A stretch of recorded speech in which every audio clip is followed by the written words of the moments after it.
হ্যাঁ অবশ্যই।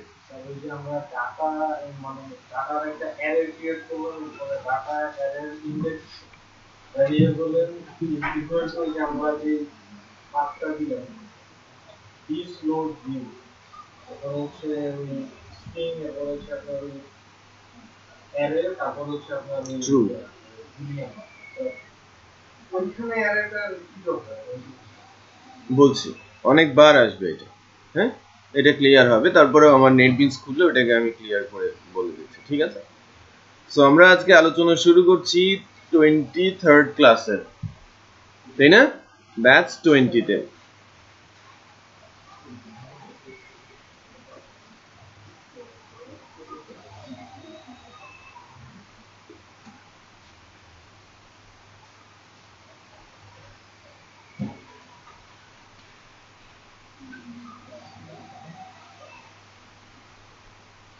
আমি শুরুতে আপনাদের ইয়েগুলো দিয়ে দিচ্ছি। আমি আপনাদের বেসিক্যালি যেটা করব, একটা টেমপ্লেট দিচ্ছি, অ্যাডমিনিস্ট্রেটিভ টেমপ্লেট। আজকে অ্যাডমিন টেমপ্লেট নিয়ে কিছুটা কাজ করব আমরা।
আমি আজকের ক্লাসের শুরুতে যেটা করব সেটা হচ্ছে যে আমাদের প্রজেক্টে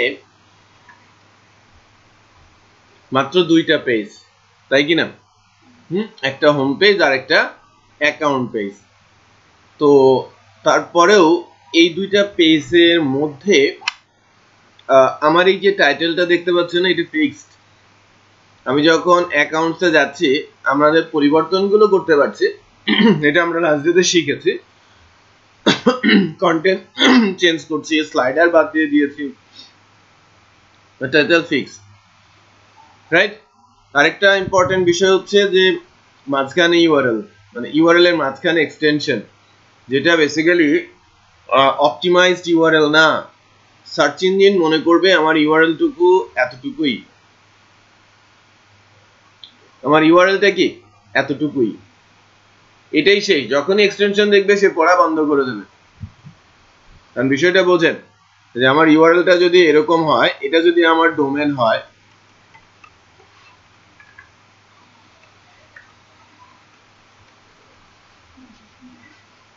আমার সব ইউআরএল যদি এটা হয়, তাহলে কি আমার ভিন্ন ভিন্ন পেজগুলোকে আনা সম্ভব? ভিন্ন ভিন্ন পেজগুলোকে সার্চ ইঞ্জিনের কাছে চেনানো সম্ভব? সার্চ ইঞ্জিন হচ্ছে এমন একটা মার্কেট প্লেস যেখানে আপনি যদি আপনার সাইটটাকে অপটিমাইজ না করেন, তাহলে আপনার সাইটটা অর্গানিক ডিরেক্ট ইউজারের উপরেই ভরসা করে থাকতে হবে। অর্গানিক ইউজার বা পেইড ইউজার আপনি তার কাছ থেকে পাবেন না। লাইক আমি কতগুলো ডিরেক্ট ইউজার আনতে পারি একটা সাইটে? ম্যাক্সিমাম সাইটগুলো যখন মার্কেটে আসে, ধীরে ধীরে মার্কেটটা বিল্ড হয়, রাইট? দিন দিন তার বয়সটা বাড়ে, অ্যাপ্লিকেশনটা বাড়ে, মুখে মুখে যায়, এবং সাথে সাথে কিছু ভিজিটরও আসে যা সার্চ ইঞ্জিন থেকে। আমার সাইটটা যদি রিসোর্সফুল হয়, আমি যে কোনো কিছু দিয়ে সার্চ দিলে যদি সেটা সার্চ ইঞ্জিনের পেজগুলোতে যায়, তখন ওখান থেকেও কিন্তু প্রচুর ভিজিটর আসে এবং অনেক অনেক ট্রাফিক জেনারেট হয় সাইটে। এবং সেই ভিজিটরগুলো আমি কি নতুন নতুন যখন কোনো সাইট সম্পর্কে আমরা দেখি, প্রথম তো আমরা গুগলের মাধ্যমেই যাই, তারপরে না আমার মুখস্থ হয়ে যায়, আমার প্রয়োজন পড়ে আমি রেগুলার সেখানে ভিজিট করি। বোঝা যাচ্ছে?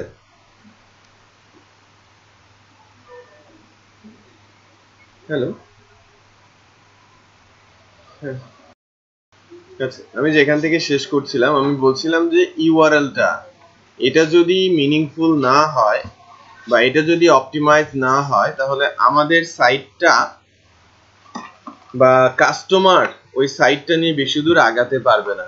সো কাস্টমার আগেই যেটা বলে দেবে সেটা হচ্ছে যে আমাদের সাইটটা যেন অপটিমাইজড ইউআরএল এ হয়, এসইও ফ্রেন্ডলি হয়, এই কথাটুকু ওই ডিডে লেখা থাকবে।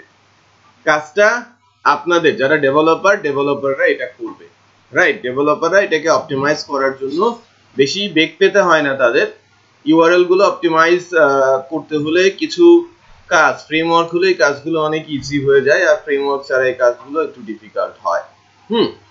তো ফ্রেমওয়ার্কের এই বেনিফিটটাও আছে যে ফ্রেমওয়ার্ক ডেভেলপমেন্টে আপনি অপটিমাইজ ইউআরএল ইজিলি করতে পারেন। ইভেন কোনো সাইটে তো ইউআরএল গুলো কি হবে সেটা ইউজাররাই বা দ্যাট মিন্স যারা ওনার তারাই সেট করে দিতে পারে, রাইট? ওই লেভেলেও নিয়ে যাওয়া যায়। গতদিন একটা বিষয়ে যে আমরা নতুন একটা ফাংশন পর্যন্ত গিয়েছিলাম, তাই কিনা? যে অ্যাকাউন্টস একটা কিন্তু ফাংশন, এক্সটেনশন কিন্তু সবার শেষে থাকার কথা, সেটা এখনো নেই। এক্সটেনশন আছে কোথায়? মাঝখানে index.php। আবার আরেকটা কথা হচ্ছে যে index.php টা ছাড়া কিন্তু আমরা এক ধাপও এগোতে পারবো না। index.php থাকতেই হবে, বাট সেটা ইউআরএল এ রাখা যাবে না। কেমন কথা হলো? রাখতেই হবে, আবার সেটা ইউআরএল এ রাখা যাবে না। তাহলে কিভাবে কি করব? এটা তো ম্যানেজ করার একটা পদ্ধতি আমাদের বের করতে হবে, রাইট?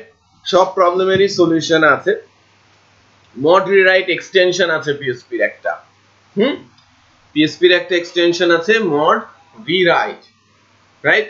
যে এক্সটেনশনটাকে আমরা .htaccess নামে একটা ফাইলের সাহায্যে রাইট করতে পারি এবং যা দিয়ে আমি আমার index.php কে ইউআরএল থেকে সরাতে পারি। index.php যে কাজ, আমি যখনই রুটে যাব index.php আমাকে ফ্রেমওয়ার্কে ঢুকিয়ে দেবে। ফ্রেমওয়ার্কের index.php মূল দায়িত্ব কিন্তু আমি রুটে গেলে আমাকে কোথায় ঢুকিয়ে দেবে? হ্যাঁ, ফ্রেমওয়ার্কের মধ্যে। তাকে তো বাদ দেওয়া যাবে না কোনোভাবেই, বাট ওইটা ইউআরএল থেকে সরাতে হবে। এর জন্য .htaccess নামে একটা ফাইল আমরা ইউজ করব। ওকে, যে ফাইলটা আমি কিছুক্ষণের মধ্যেই হয়তো লাইভে আপলোড করে দিচ্ছি আপনাদের জন্য, কিছু মডিফাই করে, যেটা অ্যাকচুয়ালি ওয়ার্কিং হবে। আমার প্রজেক্টের নাম মানে জাস্ট আমি যে ফাইলটা আপনাদের প্রোভাইড করব এটা ওয়ার্ল্ড ওয়াইড 70% সার্ভারে ওয়ার্কিং। মানে যত রিনাউন্ড ওয়েব সার্ভার রয়েছে, কিছু আছে তাদের কাস্টমাইজড htaccess নিয়ে কাজ করে, বাট প্রত্যেকটা সার্ভারেই htaccess গুলোর প্যাটার্ন দেওয়া থাকে বা ওয়েবে খুঁজলেই পাওয়া যায়। তো আমি যেটা দিচ্ছি সেটা জেনারিক একটা htaccess ফাইল, এটা বহুদিন ধরে আমরা ইউজ করছি এবং এটা সব সার্ভারেই কাজ করে। htaccessটাতে যখনই আপনারা প্রজেক্ট ডিপ্লয় করবেন, কোথায় পরিবর্তন করতে হয়, কোথায় এডিট করতে হয় সেটা শুধু দেখিয়ে দেব। নতুন করে ক্রিয়েট বা এডিট অনেক কিছু এডিট করে ফেলার চেষ্টা করবেন না, আদারওয়াইজ এটা আপনার প্রজেক্টই আর ওয়ার্ক করবে না। খুবই সেনসিটিভ টাইপের একটা ফাইল। ওকে, তো আমার একটা প্রজেক্ট, আমি ভিন্ন আরেকটা প্রজেক্ট থেকে এটা নিয়ে দিচ্ছি বলতে পারেন যে htaccessটা।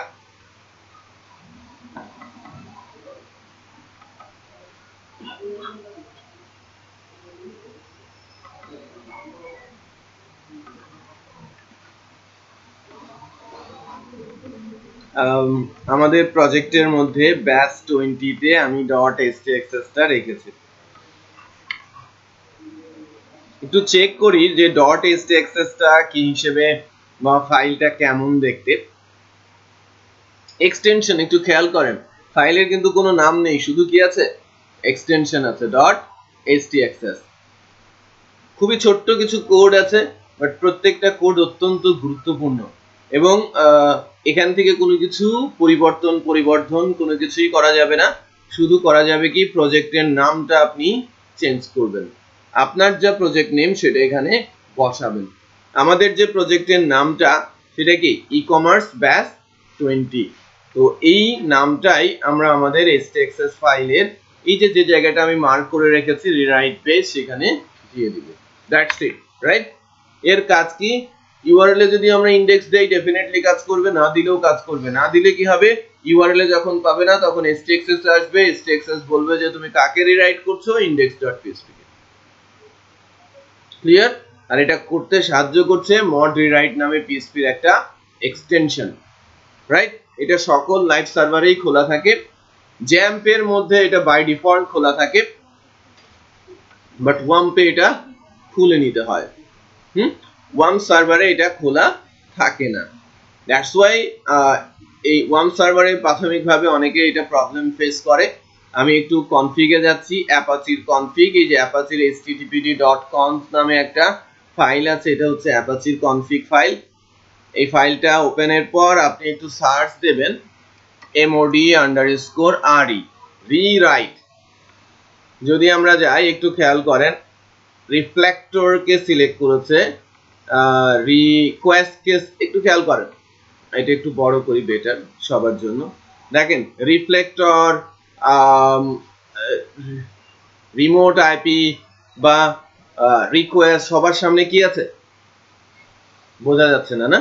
কিন্তু ছোট করি, সবার সামনে হ্যাশ দেওয়া আছে, খেয়াল করেছেন? দ্যাট মিন্স এই যে এক্সটেনশন গুলো সবই কি আছে, বন্ধ অবস্থায় আছে।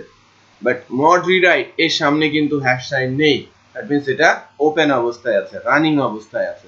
সো পিএসপি কত শত এক্সটেনশন আছে এগুলো সম্পর্কে আমাদের আলোচনার বিষয় না কিন্তু এই কোর্স। পিএসপি সম্পর্কে যদি ভালো জানতে চান তাহলে পিএসপি নিয়ে আপনি রিসার্চ করেন, প্রয়োজনে জেন্ডের একটা কোর্স করেন, কিছুটা জানতে পারবেন সেখান থেকে, রাইট? পিএসপির আসল রূপ ওখান থেকে খুব ভালো মতো ধরা যেতে পারে। তো আমার এক্সটেনশনটা ওপেন আছে, আমি বারবার বলছি যে এটা জ্যাম্পে বাই ডিফল্ট থাকে, বাট ওয়াম্পে থাকে না। এখন আমরা কিন্তু STXS টা পরিবর্তন করে নিয়েছি, নেটবিনসেও কিন্তু আমরা STXS কে দেখতে পাবো। একটু খেয়াল করেন, এই যে একটা চিলির সাইন আছে ফাইলটার পাশে, একটু ডিফারেন্ট স্টাইলে, এবং আমরা পরিবর্তন করে নিয়েছি ফাইলের নামটা, তাই না? ই-কমার্স ব্যাচ 20 দিয়ে পরিবর্তন করেছি। নাও আমার টার্গেট যেটা, সেটা হচ্ছে এখন যে মাস্টারের মধ্যে আমরা একটা লিঙ্ক বানিয়েছিলাম, লিঙ্কটা ছিল কি অ্যাকাউন্টস। আমার টার্গেটটা কি, হ্যাঁ, আমি ওই অ্যাকাউন্টস থেকে অ্যাকাউন্টসের যে কই গেল,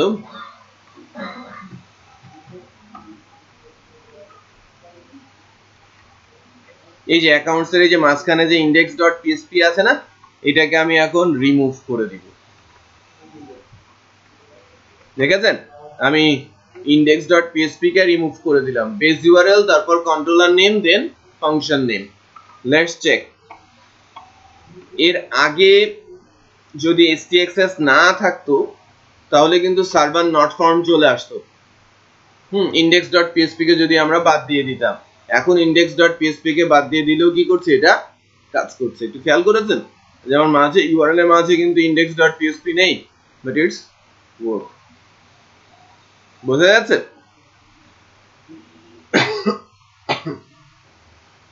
এই গেল একটা কাজ। আমি আপনাদের এখনই আমাদের এই STXS ফাইলটা প্রোভাইড করছি, ছিল আননেমড একটা ফোল্ডার আছে, হ্যাঁ, এটাকে এক্সট্রাক্ট করলে STXS টা আপনারা পেয়ে যাবেন। তো এটাকে আমি আপনাদের গ্রুপে আপলোড দিচ্ছি ফার্স্ট।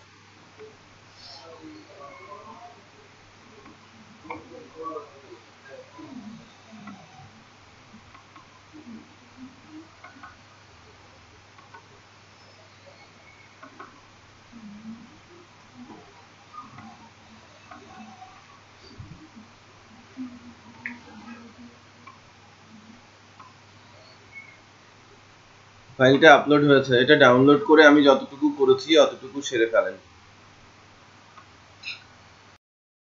ওকে, তো আপনারা আই হোপ যে করেছেন। একজনকে একটা টাস্ক দিয়েছিলাম, একটু অ্যাডভান্স আছে, এক্সটেনশনটা বসানো, এটা ভেরি ইন্টারেস্টিং। হ্যাঁ, যে আপনি কনফিউজ করতে পারেন যে কাউকে যে আপনার ইউআরএল এর এক্সটেনশনটা আমি ইচ্ছে মতো বসাতে পারছি।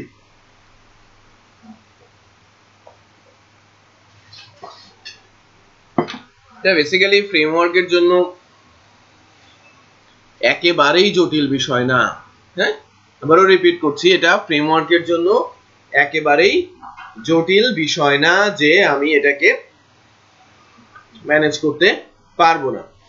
এরকম যে আমরা ইজিলি এটাকে এভাবে হ্যান্ডেল করতে পারি।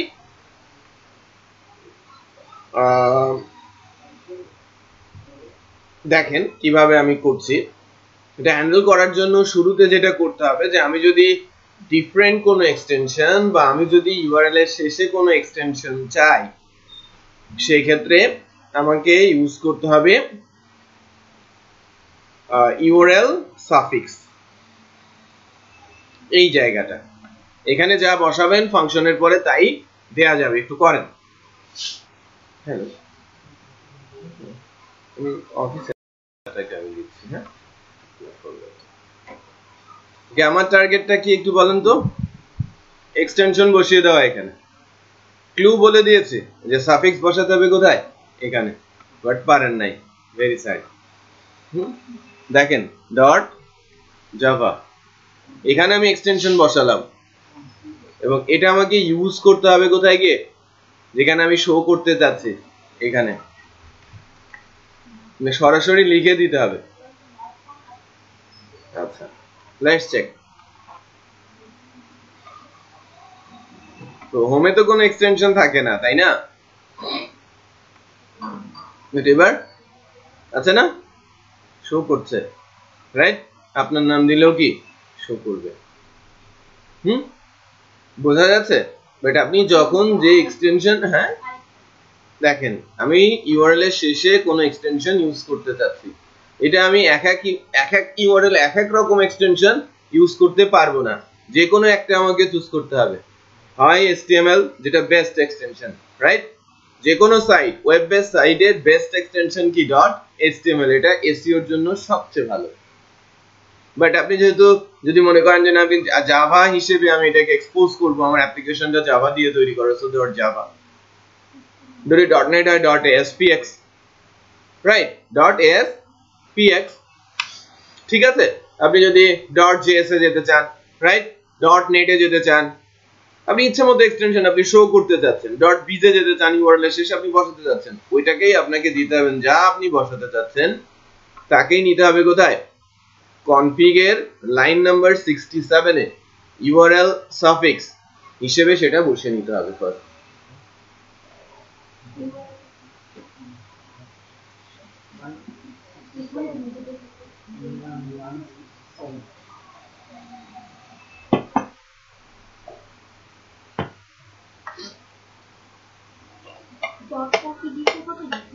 দিতে হবে ডট দিতে।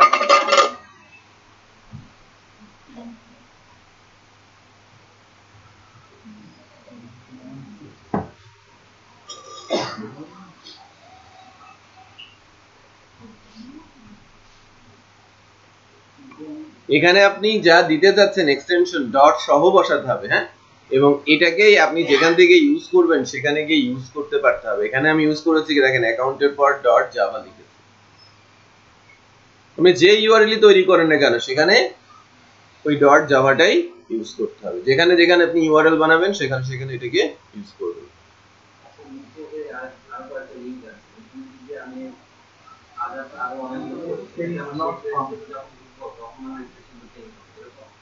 এক্সটেনশন তো চেঞ্জ তো একটাই এক্সটেনশন হবে, একটা এক্সটেনশন না, একের বেশি, কারণ আপনি এখানে যা লিখবেন তা অবশ্যই এই 67 লাইনের সাথে মিল থাকতে হবে।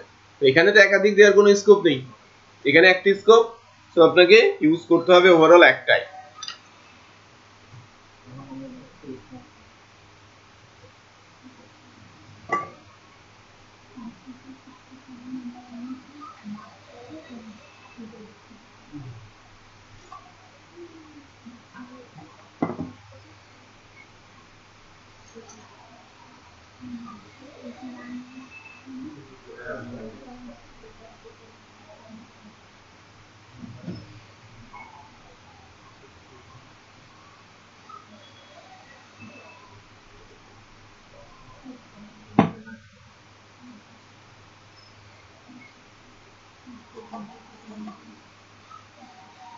আই হোপ এবার পেরেছেন, রাইট?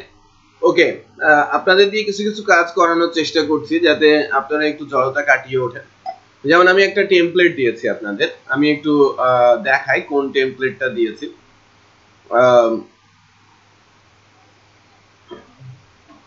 কি বলছে ক্রস দেখাচ্ছে কেন?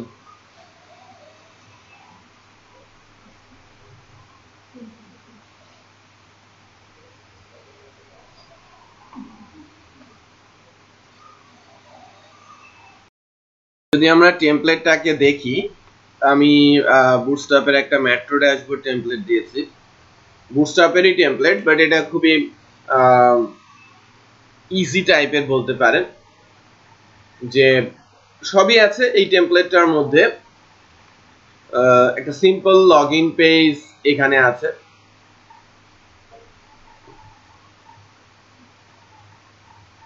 সিম্পল একটা লগইন পেজ এখানে আছে। আমার টার্গেটটা কি? আমার টার্গেটটা হচ্ছে যে মনে করেন আমি এখানে অ্যাডমিন লিখব, এন্টার দিব, আমার ওই পেজটা চলে আসবে। আমরা যদি বুঝে থাকি তাহলে আমি জাস্ট বলে দিব, আপনাদের 5 মিনিট সময় দিব বা 10 মিনিট সময় দিব, নিজেরা চেষ্টা করবেন, তারপরে আমি ওটাকে আবার করে দিব। যে অ্যাডমিন লিখে এন্টার দিলে আমার ওই পেজটা আসবে।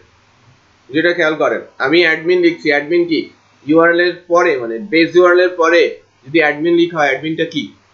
ফাংশন, ক্লাস, তাই না? যেমন প্রথমে আমরা কি লিখেছিলাম এর আগের বার? বেস ইউআরএল এর পরে ওয়েলকাম, ওয়েলকামের পর ফাংশন নেম। ওয়েলকাম কি? কন্ট্রোলার, আর তার পরেরটা কি? Function name. তো আমি লিখতে চাচ্ছি শুধুই কি অ্যাডমিন, তারপরে বলছি অ্যাডমিন লিখার পর এন্টার দিলে আমার ওই পেজটা চলে আসবে। একটা পেজ লোড করার টেকনিক তো আপনারা জানেন, জানেন না? এখন আমি বলছি যে অ্যাডমিনটা কি, তাহলে কন্ট্রোলার, একটা কন্ট্রোলার আমাকে বানাতে হবে। এন্ড কন্ট্রোলার বানানো কঠিন? ওয়েলকাম কন্ট্রোলারকে কি সেভ অ্যাজ করে নেই যদি আমি অ্যাডমিন নামে, হয়ে যাবে না? ওয়েলকাম কন্ট্রোলারকে সেভ অ্যাজ করে আমি অ্যাডমিন করে নিলাম। তারপর কি করলাম? ইনডেক্সের ভেতরে ডেটাগুলো ফেলে দিলাম আর বাকি ফাংশনটা রিমুভ করে দিলাম। তাহলে ওই কন্ট্রোলারের ভেতরে একটা ফাংশন কি নামে আসলো? ইনডেক্স নামে। তো ইনডেক্স ফাংশন কি অটোমেটিক রান করে না? সো আমি যখন অ্যাডমিনে হিট করব তখন ইনডেক্স অটোমেটিক রান হবে। সেখান থেকে যদি একটা লম্বা লাইন আছে না, বেসিক প্রথমে শিখেছিলাম, মনে আছে? দিস লোড ভিউ, পেজের নামটা দিলে সেটা লোড হয়ে যায়। তো আমরা এই অ্যাডমিনের যে লগইন পেজটা, এটা সরাসরি আমরা ভিউ এর মধ্যে একটা ফোল্ডার করে রাখবো। ভিউ এর মধ্যে একটা ফোল্ডার করবেন অ্যাডমিন, তার ভেতরে আপনি পেজটা বলবেন admin login.php, that's it, right? রেখে ওই পাথটা আপনি ফাংশন থেকে দেখিয়ে দেবেন। এই প্রজেক্টেই, কারেন্ট যে প্রজেক্টটাতে আমরা আছি সেই প্রজেক্টেই, কারণ এই প্রজেক্টে তো একটা অ্যাডমিন প্যানেল লাগবে। এন্ড অ্যাডমিনের চেহারাটা হচ্ছে এরকম, এটা যখন আমরা লগইন করব, লগইন করার পর আমরা এটাকে এভাবে দেব। বাট এটা অথেন্টিকেটেড হয়ে আসতে হবে, ইউজার আইডি পাসওয়ার্ড দিয়ে ম্যাচ করিয়ে সিকিউর হইতে এখানে আমাকে আসতে হবে। এবং এখান থেকে যখন আমি ক্যাটাগরি অ্যাড করব, প্রোডাক্ট অ্যাড করব, তো সবার দেখার দরকার নেই, যিনি ওনার সেই দেখবে। সো তাদের জন্য প্যানেলটা একটা সফটওয়্যারের সবচেয়ে গুরুত্বপূর্ণ পার্ট, যেটা আমরা কিভাবে একটা অ্যাডমিন প্যানেল তৈরি করতে হয় সেটা শিখছি। সো কোর্সের মোস্ট ইম্পর্টেন্ট পার্ট, আমি যদি ডাইনামিক সাইট তৈরি করতে চাই, আমার অ্যাডমিন প্যানেল ক্রিয়েট করা জানতে হবে। সবচেয়ে ভাইটাল এবং মোস্ট ইম্পর্টেন্ট। আজকের ক্লাসের জাস্ট মাস্টারিং অংশটাই যাবে, নেক্সট দুইটা ক্লাসে অথেন্টিকেশন হয়ে যাবে। So very important next two class.